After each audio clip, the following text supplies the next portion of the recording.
Job vacancies hit an all-time high in June. Resident unemployment continued to ease, but retrenchments rose slightly. The Manpower Ministry's second quarter labour market report revealing an uneven performance across sectors. While a record high of 92,100 vacancies in June means there were 163 job openings for every 100 unemployed people. Unemployment rates continued their downward trend at 3.7% for citizens and 3.5% for residents. Retrenchments increased slightly to 2,340, 70 more than in the first quarter. To discuss the jobs market situation, I'm happy to welcome OCBC Bank's Chief Economist, Selena Ling. She's also Head of Treasury Research and Strategy. Welcome back to the show, Selena. So help us paint a picture first. A record high in jobs vacancies, easing resident unemployment, but a slight increase in retrenchment. So how do these separate numbers make sense together in Singapore's current jobs landscape? Well, actually, there are different factors driving the retrenchment rate and also the job vacancies. The retrenchment rate, I think, picked up mainly because of the phase 2 heightened alert conditions, where actually the COVID restrictions did hit certain sectors like the F&B and the retail sector a little bit more. So we could probably see a little bit more displacement of the workers in those sectors.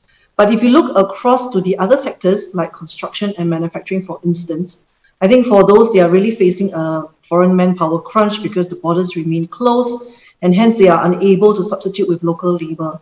And then on the flip side, you also have certain growth industries like finance and insurance, professional services, and also education and health that continue to be looking to hire more workers because they want to capitalize on the growth opportunities.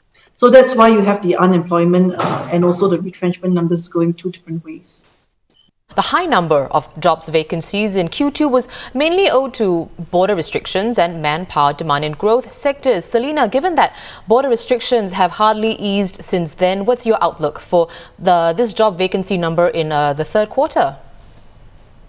Well, I suspect that the job vacancy number will not subside very much in the third quarter, like you rightly mentioned, because the borders remain closed.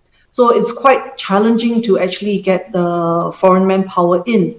I think in particular for sectors like construction and maybe even certain sectors within manufacturing itself, there may not be a one-for-one substitution with local labor because it will be quite challenging to find the local workers to fill some of these job roles.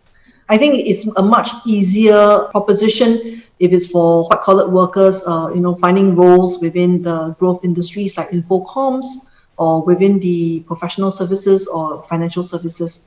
So I think that, into the third quarter, even though we did have a return to the phase 2 HA for July and August, I think most firms would actually look ahead to the medium-term picture and they will think that, well, with vaccination rates basically picking up and the growth recovery story basically expected to sustain into 2022 itself, in line with the roadmap that the policymakers have painted in terms of reopening up of the Singapore economy.